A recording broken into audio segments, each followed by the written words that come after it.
Did you know that time is Irish? Time. It's Irish, did you know that? Do you know what this is in Irish? Is there any Irish speakers? Yes. What do you call that? A clug, thank you. A clug. So back in the day before they had clocks, you would have a clug in the village, at the church, and every hour they would ring that bell, and that was the clug. And believe it or not, that's where the English word clock actually comes from. The word clock is of Irish origin.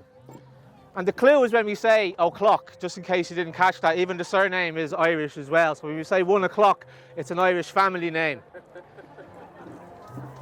My name's Kevin Flanagan, and I see on the sign over there it says storytelling. There will be stories, but my speech is not going to be only stories. I want to talk to you about the nature of time, nature and family in the minds of the early Irish. And in doing so, I'm hoping to rekindle a little bit of the fire in our hearts as Irish people, to remember our ancestors before we take this procession up the hill later on. Because if we want to think about time, it's not a moment, it's not tick-tock, tick-tock. It resonates. It has an energy. It's a frequency. So, a long time ago, our families would have gathered on this hill. And if you want to think about time, when you throw a rock into a lake and you see those ripples moving out, the current moment that we're now sitting here is the epicenter of that ripple. But the bits on the outside, that's our ancestors. So even if they're not here right now at this moment, they're here. So time is like a ripple in a pond. I should say, I like my speeches to be interactive. So I might call on you guys and I want you to shout back at me. And if you do interact with me, I have lots of lovely stickers here, right, that I'm going to give to you as a bribe, okay? So, you might be familiar with the Celtic cross. It's a wheel with the quarters on it. It's a Christian cross, but it was also a way of symbolizing the different seasons, the 4 quarters of the year. If you were listening to Dermot just before me, he was explaining how important it was for people to be synchronized to the changing of the seasons back then. You had to know when to plant, you had to know when to harvest, you had to know when to bring the cattle in. It was essential. And we have many of these astronomical holidays throughout the year. Bealtaine is one of them. Lughnasadh is another. Samhain. A moment ago I told you that the Irish word for a bell is a cluck, and it's where we get the word clock. What do we call the standing stones? Cluck-on. We call the standing stones cluck-on. And that's a clue in our language that's left for our ancestors. It's a little clue that these standing stones, they're not merely decoration. They were timepieces. That was how they could measure the movement of the sun throughout the year. And one of the most famous of these is Newgrange, right? We all know what happens at Newgrange on the 21st of December. The longest night of the year, the shortest day. And the sunrise. That sun comes through that hole, it aligns perfectly at that time, and it told them that that was the solstice. Now imagine how hard it must have been to build something that aligns with the sun in Ireland on a specific day. Right? That just gives extra credit to these people, right? How advanced they were. So we have Bealtaine, we have Lughnasadh, we have Samhain. What happened at Bealtaine? In a time when Ireland was not united as we think of today, every different family was like its own tribe. It was like its own country. It was like its own company with its own logo, right? And what we would do is, in order to create this national consciousness, we used our language, we used the law, and we used our festivals. So on the night before Bealtaine, now we're not in Bealtaine now, it was last week, it was the 1st of May, right? So we're a little bit late, but that's okay. That's okay. Better late than never, exactly. What you would do is, on the last day of April, all of the fires in the country would be extinguished. Now you can imagine, they would have kept the fire burning in the houses. It wasn't economical to let your fire go out. You would keep it going so you could heat up your water in the morning, you could heat up your porridge, whatever it was. But on that day, all of the fires in the island were extinguished. And then traditionally what would happen is at least one member of your clan, yes, your clan, would come to this hill for the Festival of Fires, and they would take embers from that fire and they would go back to their home country, their homeland on this island. And all fires on the island would be lit from the same flame. Isn't there something beautiful about that? So let me do a little bit of a roll call. Is there an O'Connor here? O'Connor. The last High King of Ireland was an O'Connor. There's an O'Toole over here, descended from lords in Leinster. Right? Is there any other Leinster men here? Leinster men. Anybody from Connacht? The Connacht tribes down the back, very welcome. Ulster. You. And Meath. Meath was once the 5th province of Ireland, if you didn't know that. There was 5 provinces, and we're in West Meath now, because it was literally the west of the province of Meath. And that stone down there, the stone of divisions, you can't see it from here. It's just over the hill. It's way over the hill. I owe you stickers, I won't forget, right? You get them off me at the end. That stone was called the Stone of Divisions, and that was metaphorically the place where the 5 provinces met. It was the meeting place of Ireland. Or what they also called it was the navel of Ireland. So we're on very sacred ground here, very hallowed ground. You might have heard some stories already, if you've been listening at this stage and other stages, about the coming of the Milesians to Ireland. They're Gaels. We're all, in terms of mythology, we're all descended from the Gaels. And the people who were here before that, does anybody know? The Tuatha De Danann. So you have this is not one of those types of shows, I'm just getting too hot. You have the Tuatha De Danann, who were these kind of godly, noble race. And then the Milesians came, who were just men. And somehow, these men beat the gods. That's interesting. But when the Milesians first arrived, they came here to Uisneach. At the time, the Tuatha De Danann had 3 kings, and they rotated the kingship of Ireland between themselves. McCool, McKechta, McGrana. And instead of facing the Milesians themselves, what do you think they did? They sent their 3 wives to go and speak to this invading army. And those 3 wives were Iru, Banba and Folla. These are our goddesses. The land of this island is called Iru, Era, after a woman, after a female goddess. In order to become king, you had to submit to the female goddess, which was symbolic of the sovereignty of the land. And this is why it's very important symbolically that the Milesians would meet these 3 goddesses when they came to the island. They exchanged some words with these goddesses, and it was Iru who was the one who made the best impression on them. And so they said, we'll give you the name. You can have the name of the island. But Banba and Folla, they're still referred to in poetry as a reference to this island. Okay? So they finally got to Tara, where the Tuatha De Danann were seated. And the Tuatha De Danann did not like that they were surprised by this army. And they said, this is not fair, this goes against the rules of battle, you must give us notice so that we can prepare and then we can meet you on the battlefield.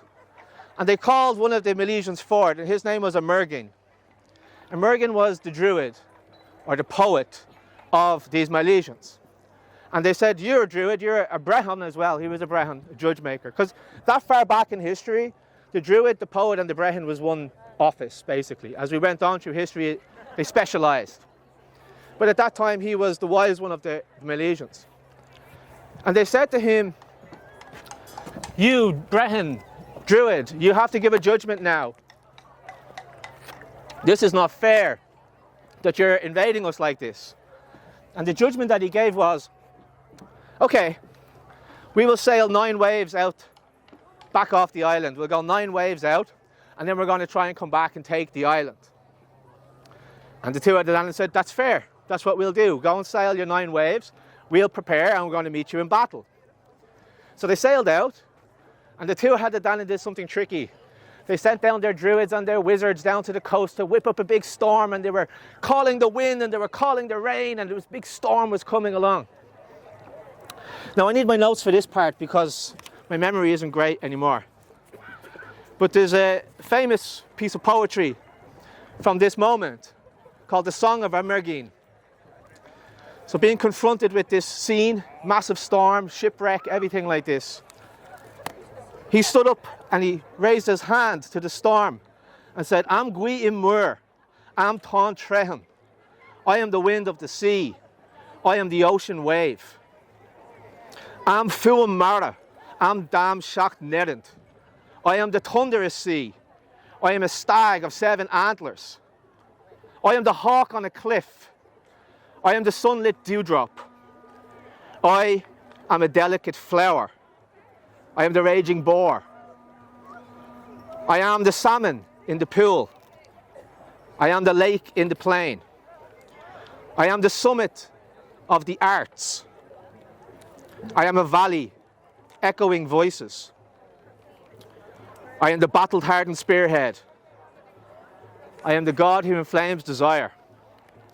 Who knows the secrets of the unhewn dolmen? Who announces the ages of the moon? Who knows where the sun settles when it sets? I share this poem with you to try to highlight something here.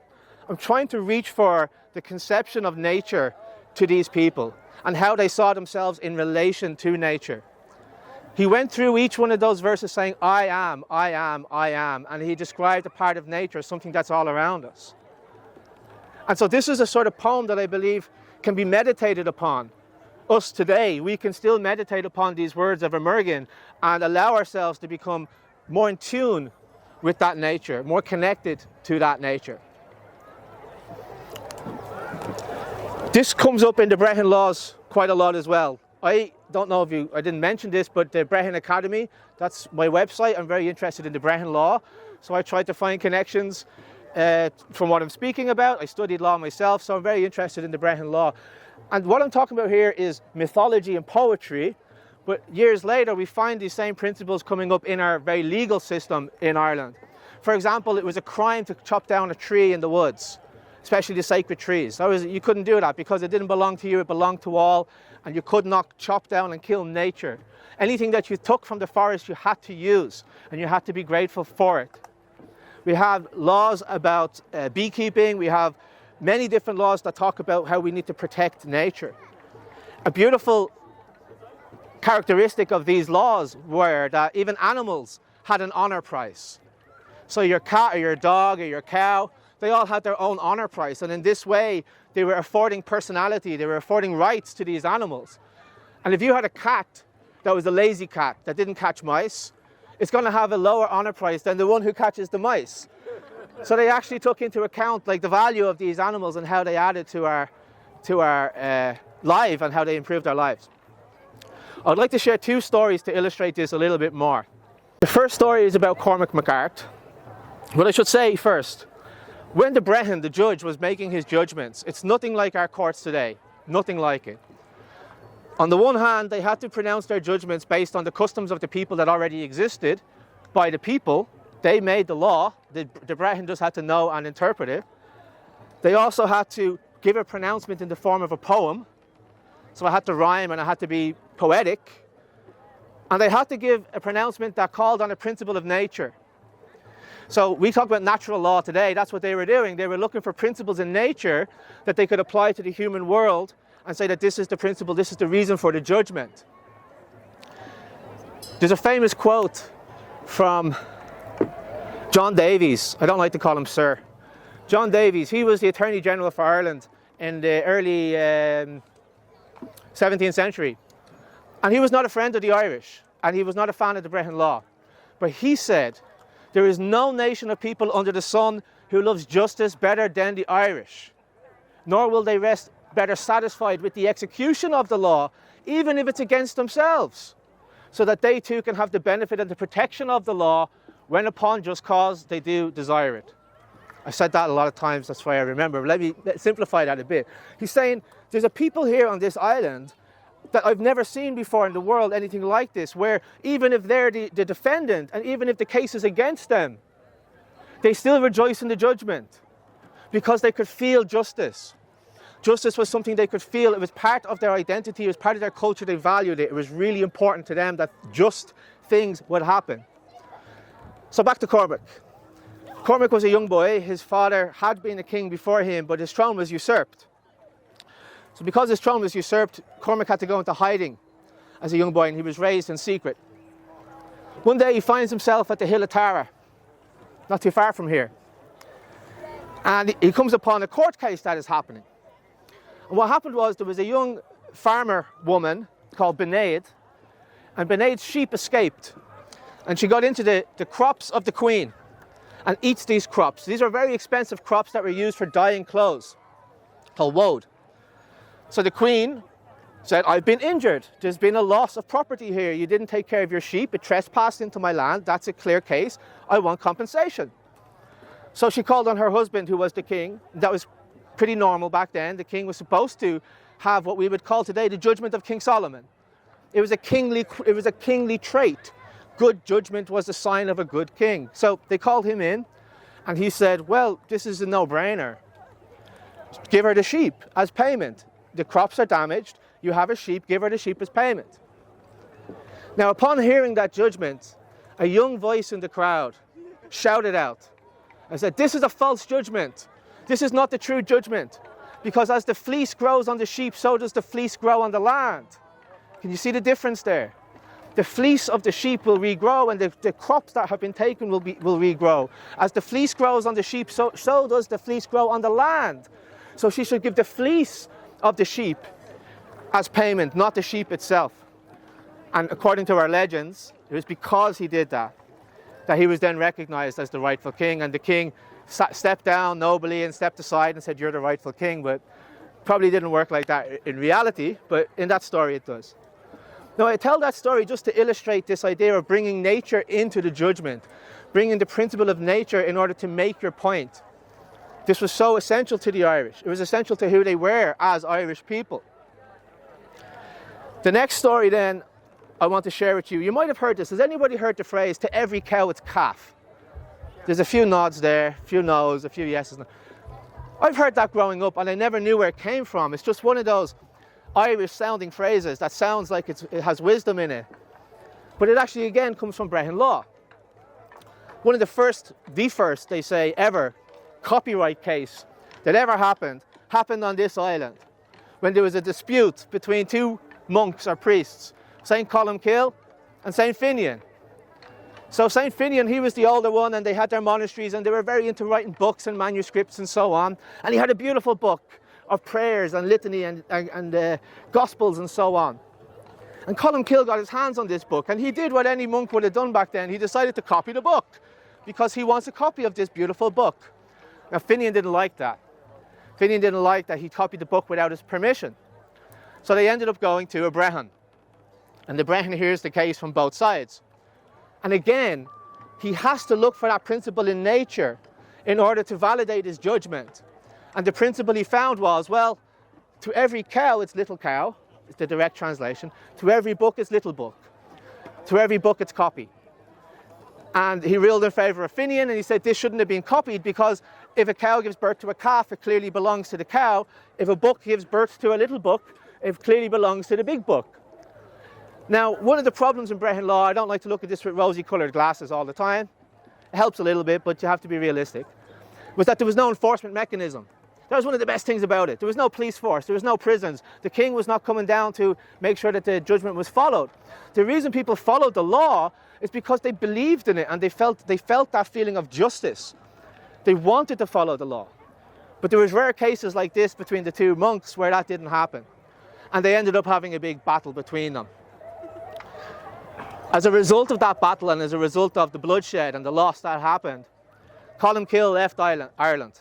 He imposed an exile on himself, and he went over to Iona in Scotland, and he set up his monastery in Iona, which became a profound centre of learning in those times. There was even a period in history where the Irish Christian Church was standing in opposition and rival to the Vatican. The Vatican wasn't as powerful as it is now, but there was a time when they were kind of competing for that supremacy. And Iona Island off the coast of Scotland, founded by Columcille, was the main reason for that. I'm going to go on a little tangent here and I'll tell you why. Whenever the Anglo-Normans, let's be PC, invaded Ireland, they got a sanction from the Pope at the time. And that Pope was called Pope Gregory, and he was the first and only ever English Pope. They were not given the permission to be kings and queens of Ireland. That didn't come till much later, till Henry VIII. They were only allowed to be lords of Ireland, which was a title given to them by the Vatican, on condition that they would collect a penny tax from every household for the Vatican, and to put pressure on the Irish to turn away from their Celtic Christian, let's say Gaelic Christian church, and accept the Latin church. And there's a really important reason for that. The Roman Empire never got here. So in this period of history that I'm talking about, it's after the fall of Rome. All of the kings and queens in Europe took the authority from the Pope. It was the bishop who put the crown on the head of the king. That's where they got their idea of a divine right to rule. We didn't need that in Ireland because we had traditions that were older than the Vatican. We had traditions that were thousands of years old, where a man could be elected by his tribe and stand on a hill like this and look out and do a sacred marriage to the goddess and look over his land and make a commitment to his people that he will uphold the good laws. And that was enough. He was the king. So because of that, this idea of that they could become kings without the authority of the Vatican was one of the primary reasons why the country was invaded. And this, I'm going to back up now a little bit because I can feel myself going on a mad tangent here. But this is one of the reasons why whenever Henry VIII came along and whenever like the Tudors and so on, the Vatican never gave a scathing condemnation of their actions. It was as if they were saying, so long as it isn't Gaelic, do what you must so long as it isn't Gaelic. Like the two of the Danann going off, setting out for the 9 waves, I've been away from this island for about 9 years. And during that time I've travelled everywhere. I've been to every continent twice. I've lived in the former USSR countries. I actually lived in Ukraine for 5 years. I was there when it started. And let me tell you, there's that sound when that siren goes off for the first time. You've never heard it before, but something in your bones is familiar. And the only way I could describe it to an Irish audience is, it's like the wailing of the banshee. Something that is loud and ominous, and you feel that death is imminent at any point. But by traveling around the world and seeing these different cultures, it helped me to appreciate what is Ireland more and more. Before I went on my journeys, if somebody said to me, what's great about Ireland? I'd say the people are great, most of them, they're good crack. And I'd say the island is beautiful. But the more I travelled, the more I met wonderful people, and the more beautiful places I saw. And I started to realise, well, the whole world is beautiful and there's wonderful people everywhere. So what is it about Ireland that makes Ireland Irish? And it's particularly interesting when we meet people who were also colonised. So the Kenyans, I've been there, India, Sri Lanka, Malaysia. And why I find it interesting is they still have their language. They still have their traditional clothing. And it's not for tourists. It's not on a keychain. It's not green Guinnesses on Paddy's Day, right? It's real, it's genuine. And so that makes me realize how much we have lost as Irish people. Another Irish word I want to share with you is the word slúgadam. And slúgadam is where we get the word slogan in English today, a slogan, like a motto, right? And where this comes from is every family, as I mentioned earlier, we have different families in this crowd. And it's not just your father's name, right? It's your grandparents' names, and their grandparents' names, and their grandparents' names. And it's this intricate system of family that we had on this island. That in one sense, we are all connected in that way. But we are all, I tell you now, we are all descended from nobility on this land. Because our conception of nobility was not the one with the bishop putting the crown on the head. It was the family unit was sovereign. The family was sovereign. And the individuals in that family were like shareholders of the company, of the company that was called the O'Flanagans, or whatever. And you had a logo, and you had a motto, and you had a piece of land. That's Des O'Coughlin, how are you? Didn't recognise you with the... did you kill that today? There was 3 levels of family in early Ireland, right? You know Fine Gael, that political party, that means the family of Irish. Did you know that? It means family of Irish. So that word Fine is a word for a family in Irish. But you had your Deireadh Fine was your true clan. And that was everybody from your great-grandfather down. Right, we think of an immediate family, it's usually like mommy, daddy and the kids, right? The lowest form of Finna went to the grandparents, but the true kin was to the great-grandparents, all of their siblings and all of their offspring, and that was one family unit. And then there was a thing called the Éire Finna, which was the after kin, which was the great-great-grandfather and everybody they descended from. That's why our names today have Mac and O in them. Prior to Brian Boru, any O'Briens? No, they're not here, right? Prior to Brian Boru, we were called Kevin, son of this, son of that, son of this, and that's how you would identify somebody. It was all son of, son of, son of, son of. But Brian Boru said, that's real confusing, let's make this a bit more simple. I want every clan, I want every tribe to take a name, and that name is how we're going to identify each other from now on. And some people took the name from the land that they were on, some people took it from a great ancestor, many people took it from their craft. So if you have any wards here today, Ward is Macon Vard, the son of the bard. Right? You have the name Carpenter or Macatir, Maconser, the son of the craftsman. You have people anglicised today as Judge, right? Or Smith is a great one as well. We have Smith in Ireland as an Irish name. How? It's not really an Irish name because their name in Irish is Macon Gawan, the son of the blacksmith. So they took names that were relative to their station or their land or something like that that would help us to identify them. But there were other words for family as well. We had the word Cheolach. Cheolach. We use that even today, and that means my household. Right? Probably the most popular one is clan. My clan. And your clan is who you are. Your clan are your people. And let's go back to the ringing of that bell and those ripples of time. There's a very, very, very high chance that your bloodline has been here on this hill before. You can probably start to feel it now as I'm talking, right? There's a very high chance that you have been here before. And you found out about this festival. First there was something you found out about, it's in your mind. And then you got the will to come here. You started to go, oh, I'd love to go to that festival. It moved into the heart. And then it moved into the stomach and became action. And here you are now, fulfilling that desire, fulfilling that passage through the mind and the heart and the stomach, the appetite, to be here on this hill now as the sun is setting and we're moments away from lighting that fire again. So I guess what I'm trying to get at here is to remember who you are, remember your clan. Our history on this island is not a beautiful history. It's long, it's cold, it's dark, it was hard. We have beautiful, sad music that we love to listen to because it wakes something up in our soul.